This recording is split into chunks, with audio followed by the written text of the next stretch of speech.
Welcome to The Application, a podcast focused on actionable takeaways to help you level up your marketing and enrollment management game. I'm your host, Dr. Allison Tercio, Assistant Vice President of Enrollment and Marketing at Siena College.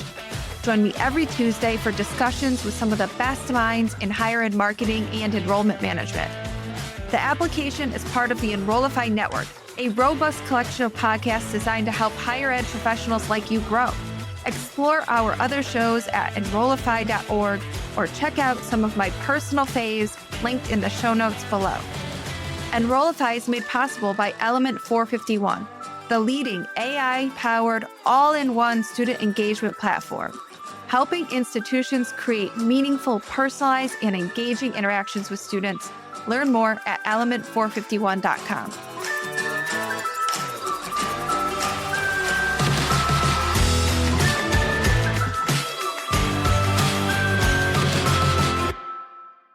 What happens when the professional becomes personal?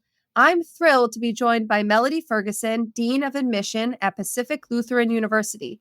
Melody brings over 22 years of experience in enrollment at 3 different universities, but what makes her perspective especially unique today is that she's also the mom of a high school senior and a high school sophomore. So Melody, first of all, congratulations on tackling the college search process with not one, but 2 teens in the house. I think there should be an award for that. Sometimes I forget I have one coming right after this one. But yeah, it has been more than I thought it would be. I have mine. My kids are 4 years apart. So when one goes to college, one will be just starting high school. So I've given myself a little bit of reprieve. I didn't do it on purpose, but I think I'm going to need it. Yeah, probably you'll learn a lot in those 4 years between them. So I know everyone's so excited to hear how wearing both of these hats, admissions leader and parent, has changed your perspective on leading a team, understanding families, and our decision making. And you've been in the field for over 2 decades. But this is the first time you're on the other side of the admissions process. So my first question for you is, what's been the biggest surprise or aha moment for you as a parent going through this with your senior? It's so hard to think about the biggest one because there's been a lot more than I thought there would be. Yeah. Maybe that's the surprise. Yeah. That there's a lot more surprises than you thought there'd be. Yeah. I was like, oh, I have this. I have this in the bag, right? No, not at all. On the professional side, I think what's really interesting is we do all this professional development, right? We go to conferences, we watch webinars, we read articles, we think about generations and how they interact with media and with all these things. The best professional development is having a high school student. That has just been so key to my, I think, ability to navigate the last couple years. You know, this generation of students is a little bit different, and it's been really nice to have 1 or 2 in my household. And so definitely great professional development. So for those of you that have them coming up, I think see it as a real opportunity to be open to change and learning and growth and throwing things you do against the wall and trying new things. I also think it's been really frustrating to me to have a young person in my house who interacts with none of the mail that comes into my house and very little email that comes into his inbox. And the whole time I'm thinking, if you're a student sitting in the middle of another state who's never heard about my school, are you also ignoring my email and my mail, right? Ouch. So yeah. So at first you get hurt, right? We have to go through the stages. I was a little bit upset, but now I've really seen it as like a challenge to think differently about how PLU communicates. I love it. What's something that you've learned from your experience in the parent seat that you wish you'd known earlier on in your career? I think how important the parent is, to be honest. I actually, in preparation for this podcast, I thought it'd be fun to take my son out to breakfast and ask him some questions I've been wanting to ask him, but I've been trying. So this was like an excuse to get him to talk about the college search process, and you got some intel you needed? Love it. I should thank you for this. Yeah. So we had a nice breakfast, and, he said, obviously you have a certain job, mom, and I told you what I was looking for. You kind of helped me figure out some colleges that fit that. We used some college search tools, and that's kind of how I started my college search process. And I thought, oh, my friends aren't probably using their parents as much. But we talked through it, and it was a parent or a teacher or a counselor or a coach who kind of said to a young person, one of his friends or himself, have you thought about this school? And that parent influence, that teacher influence, I think I've always known is important, but it's been really present in this process of if someone doesn't kind of recommend you or like say, hey, yeah, I've heard that's a good school, or my friend went there or whatever, it's hard to sometimes be added to their list is what I've sort of felt. So yeah, I think that even though I knew that, we've had a pretty robust parent and family communication strategy here for a few years, probably since I was like, no, I want to be communicated with. But I just realized it's even more, especially seeing how he ignores some of those other things that are coming his way.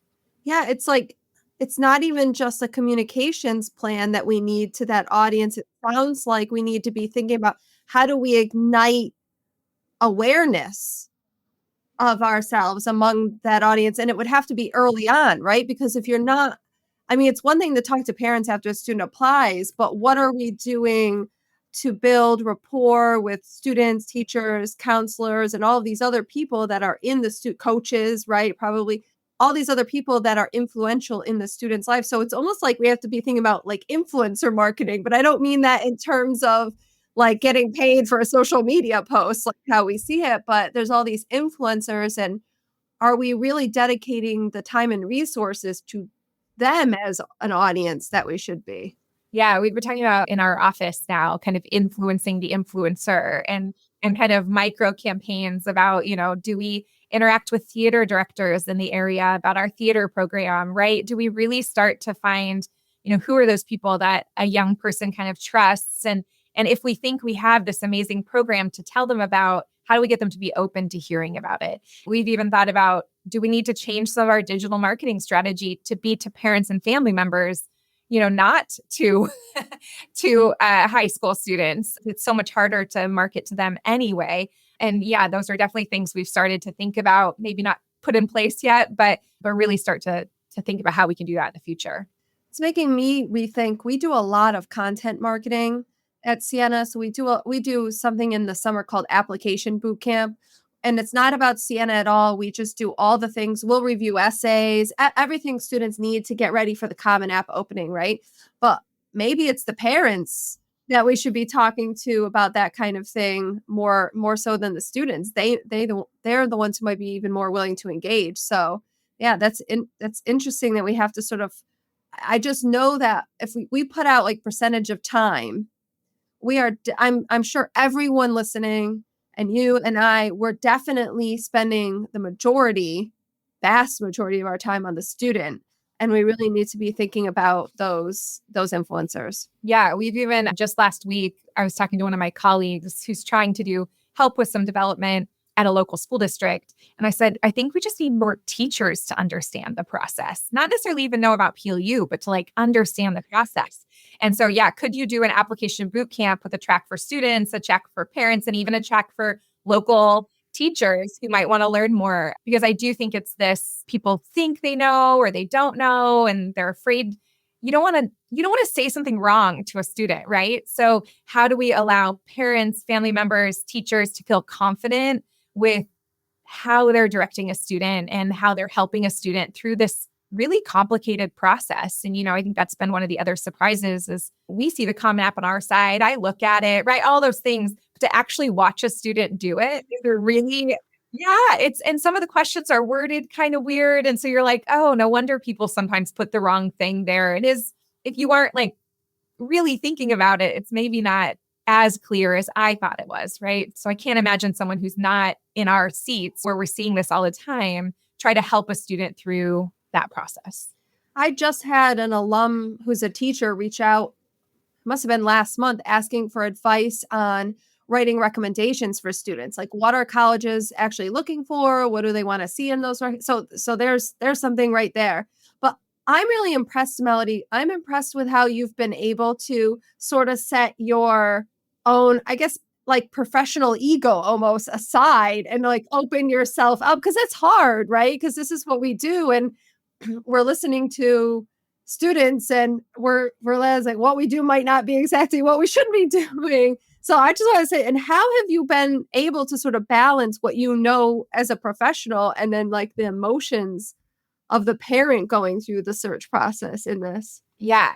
I think a couple things have been helpful in my situation. One, the school I work at is actually a bad fit for my son. So you can be at arm's length. Yeah, we don't have his major. He's not our target audience. We're not a good academic fit for him. So I think that's allowed me to separate it in a different way than if PLU was kind of on the team. And you were like hoping that he came. Yeah, exactly. I still made him apply. I wanted him to go through the process, but I know that we're just not a great academic fit for him. So that has helped a little bit. I also think it's just, I'm always willing to change. And our office is kind of one of those offices that we love to take in feedback, figure out how we can apply it in a way that works for us. We love to think about the next generation of students, right? So, we're already starting to talk about Generation Alpha and what we would do differently.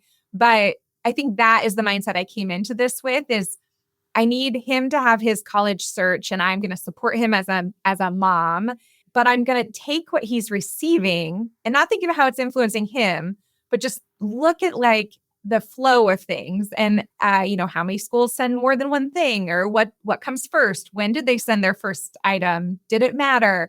And kind of more just look at it as almost like a tactical kind of look than it's like a researcher. Yeah, that I think is the best description. I came into it as a researcher. And so I think that has allowed me to kind of separate those a little bit. I do sometimes still get frustrated because I wish I could help him more. I feel like my profession should mean I should be able to help him more, but he's looking at a major I know nothing about. He's looking at schools I know nothing about, right? They're not my like local colleagues that I can call if I like needed something. So that has made me feel like I'm getting to be a little bit more like a traditional mom in that I'm a little bit distanced from his experience. But I think that's a good lesson too, because it's always important to understand what drives the student's decision-making. And in this case, the academic program is a huge driver of what institutions are being looked at. And then, as you said earlier, what's your target audience or not? Like recognition that he's not your target audience because of that is important because sometimes we're trying to market to everybody. We want everyone to be in that target audience, but they're not. But they're not. No, one of the things I've been really thinking about is, he gets this mail and it started in at the end of his sophomore year. He started getting like real college mail. And some of them, I remember him saying like, why am I getting this? That was like his number one question. Or I don't even know where the school is, right? Like, why are they interested in me? There was a lot of that. And I could kind of explain, I think you're getting this because you took your PSAT, right? Like I could kind of give him that. But most people wouldn't have that context. But it's made me think, like, could we do a better job of telling them why with that first piece? Like, not like you got a good PSAT score, but could we say to them, like, the major you're interested in based on what we know is one of our top programs. Students from your area do really well on our campus. You have the type of GPA or test score or whatever that looks like you'd qualify for good scholarships. Like, could we, and again, they'd have to open it and read it, which is a whole thing. Or is there a way for us to tell them that where I just wonder, do we need to be, because they're savvier. I think that's the one thing I've also learned. I mean, they are savvy. He laughs. He's like, oh, look, they put a music note emoji in my subject line because they know I'm interested in music. And he's, that kind of thing. And it doesn't make him open the email. He just is like, oh, cute, or they put my name in something. Well, everyone puts my name in something. So they're pretty savvy shoppers. They're choosing to use our websites. They're using the AI search results. He's using Reddit, which I don't love, but that's great. Yeah, that's great. Yeah, I know. But honestly, I have found that for really specific programs like he is looking for, that probably is really valuable. because they're probably talking about auditions and really specific details that matter to him, right? Yeah. So that's been funny to kind of watch as well. But it has made me think, yeah, how do I let that student who knows very little about our campus or maybe nothing about our campus know why we're interested in them? Yeah. And it's tough because a lot of those mailings we're doing are at scale. Yeah, exactly. So how do we, and eventually we'll probably all know how to do this, right? Yeah. I mean, we're we all know how. It's just costly. The technology exists, but the costs or the investment might not be there. Yeah. Right? Yeah. So that's on my mind right now of like, do you pull out a few segments and try something different? Or because for us, that's one of we're not a school everyone knows. We're not a name brand school, right? But we're a really great school who's a great fit for students who don't know it. And how do we get a couple more of them? Not hundreds either. We're a small school. How do we get a few more of them to say, I'm willing to check out PLU, right? And then we can do all the things we do well. But it's that group at the beginning that I feel like I've really been thinking about a lot more based on how he's interacted with the, what he would consider random mail or random emails. Yeah. We have been, and we're here on our end. If they only knew the data I know that we use to figure out who we're going to send that mail to. And then he felt like it was random. I know. Yeah. The irony. How do they receive it? Probably in the spring of his junior year, he was getting a lot of email and he's like, can I just delete all of these, And I was like, well, I might want to look at them. I was like, well, you just put them in put a college folder, put them in there. You can open them, whatever. But yeah, don't delete any. And I kind of forgot I had asked him to do that. And then in September, I was like preparing a presentation for our board. And I thought, it might be interesting to kind of talk about how tough admission is, what the landscape is like. And I was like, I'm gonna bring some of his mail in just to show what he did in a week. He got 7 postcards today or whatever. But I'm gonna tell him how many emails are in this inbox. I didn't know what I was expecting, but I opened that folder and he had over 2,400 unread college emails. Wow. And that was enlightening to me, right? Because how do you stand out in 2,400 college emails? That's a lot. Yeah. Did you find anything? Not really. It was almost overwhelming to me, which I was like, I don't even know where to start. So I've gone in and looked at a few just based on who our competitor set is and that kind of thing, and made sure he's opened the emails from the schools he actually applied to. But yeah, I don't even know where to start with that email account right now. Any other specific changes, maybe perhaps to the communications that you're all sending out that have come as a result of this process you're in?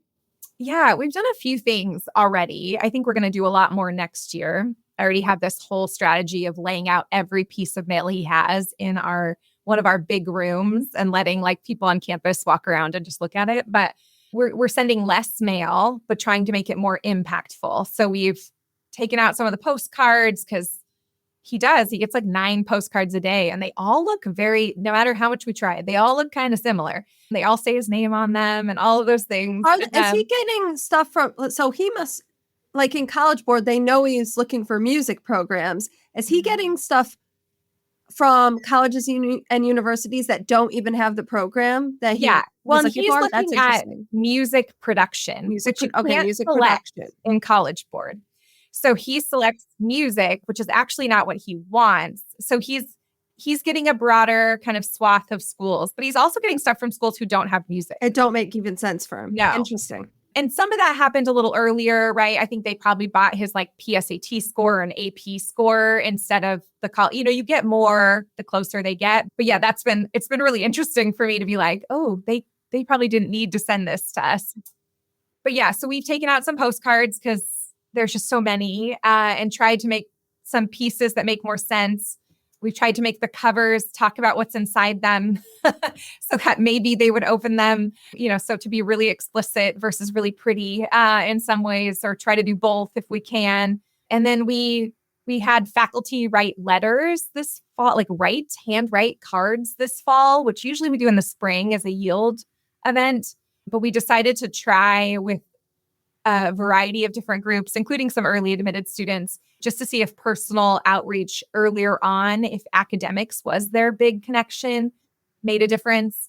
And then the other thing we did is we, with our marketing communication department, created kind of a PLU personality quiz. So we created kind of 4 personalities of PLU students, and they take a little quiz and they do that to see if we send out a quiz versus something about us. Do they think that's more kind of gamified, fun in some way? So yeah, we're trying a few things. And then based on how those work, we'll probably institute some bigger projects next year. The note writing sounds particularly smart because I think we all know that the earliest applicants are the highest academic achieving typically. So that makes a lot of sense for the audience.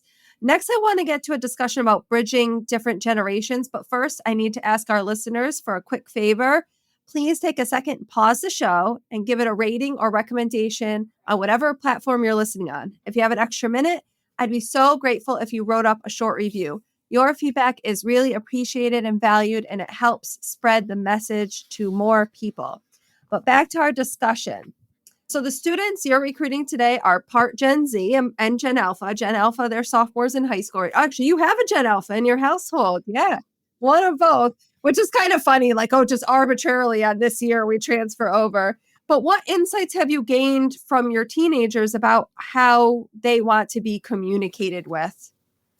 Yeah, I think this is so individual in some ways. And I think that's why we probably feel like we have to do everything, right? Because one thing is going to impact one student and another thing is going to impact another. But for me, what I'm thinking about for that future generation is really about how do we articulate the why? You know, most students have maybe 3 to 5 motivating factors, I think, for them. And obviously, if it's academics, it makes my life a little bit easier. That's something you can address. But for some students, they don't know what they want to study. They don't know some of those things. So it might be geography or it might be size of school, right?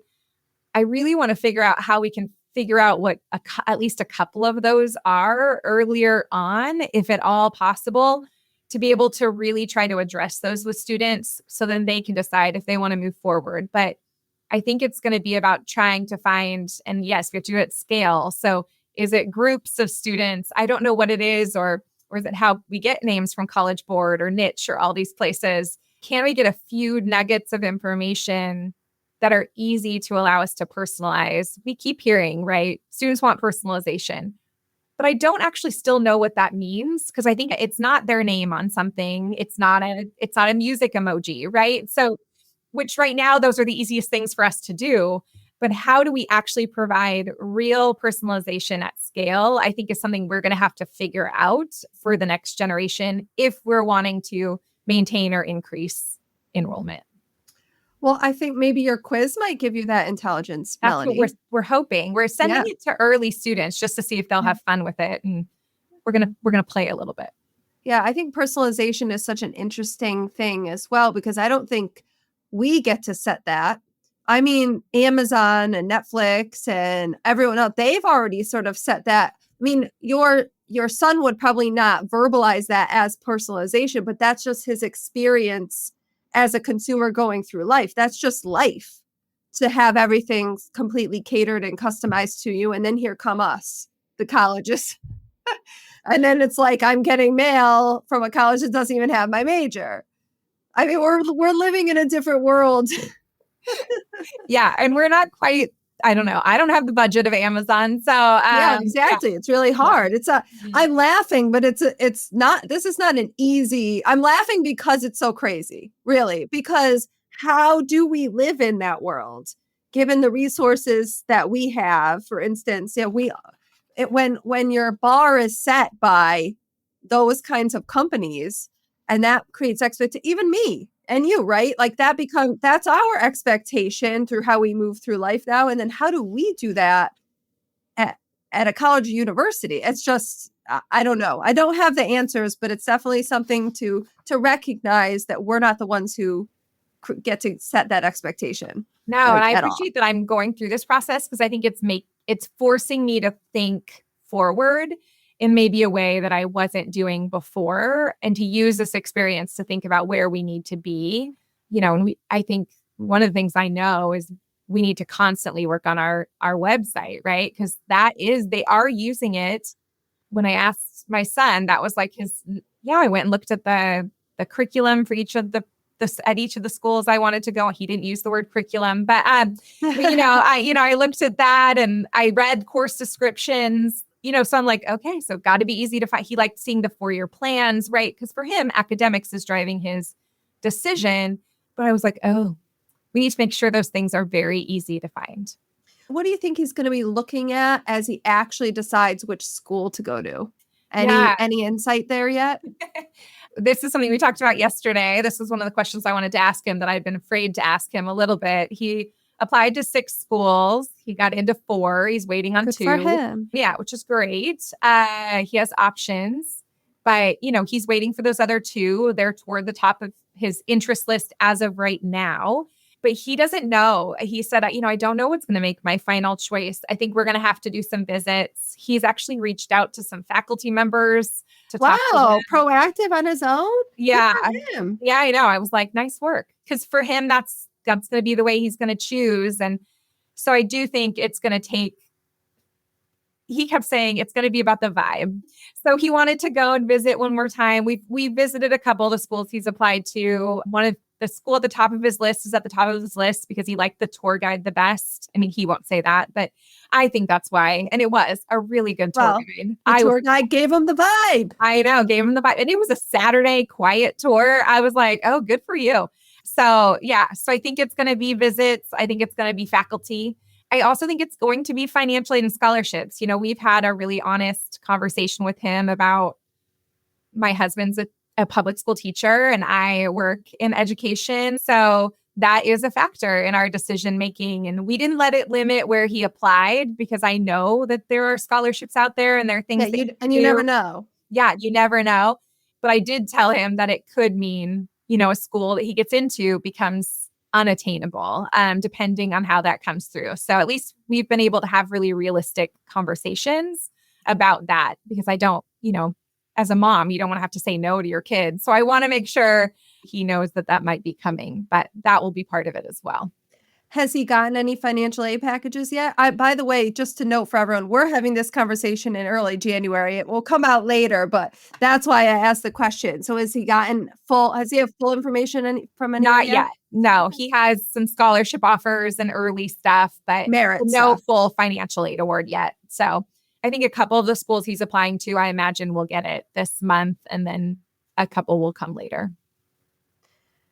Talked a little bit about this already, but as my last question, I just want to ask you, how do you see your new insights shaping the next chapter of your work at Pacific Lutheran? What's next now? Yeah, so I haven't talked a ton about my sophomore, but I'm actually really excited about his college search because I think his will be a little bit more what I would consider traditional. He's undecided, doesn't really know what he wants, good student, Plus he's Gen Alpha. Yeah, he's Gen Alpha. Might actually apply to PLU, honestly, right? So I am excited to see the difference in the two and have some comparison. I have some colleagues at other schools that have seniors and juniors. So we've been talking a lot about the differences between our own kids. But, I think it's just going to be about, I think what it's allowed me to do is really set an expectation that we're going to have to be constantly evolving and changing and not be so like, this is our 2-year plan or this is our communication plan is set in stone and we're not going to change it. I think it's just allowed us to really, as a team, even be flexible, have enough in place that we feel confident moving forward, but also enough room to pivot and change. And I think we've always been a little bit that way, but I think this has proven you can learn stuff along the way and make immediate changes that might actually impact that year's enrollment. So I'm hopeful for that. I think that's such the perfect last insight and sentiment because it's such a good reminder that every student is their own student and they're going to have their own way of this. And we really can't keep putting them in these big groups or making these big assumptions about their generation or this or that if we're going to do this work well. So thank you so much, Melody. Yeah, thank you for having me. For our listeners, if you're balancing professional and personal hats or if something Melody shared resonated with you, we'd love to hear your thoughts. Melody, how can everyone connect with you? Yeah, LinkedIn is pretty easy. I'm trying to be relatively active on there. So definitely reach out to me that way or through the PLU website. That's how I found Melody. So you'll find her on LinkedIn too. And as always, don't forget to subscribe to the application for more episodes like this one. Thanks for tuning in, and we'll see you next time.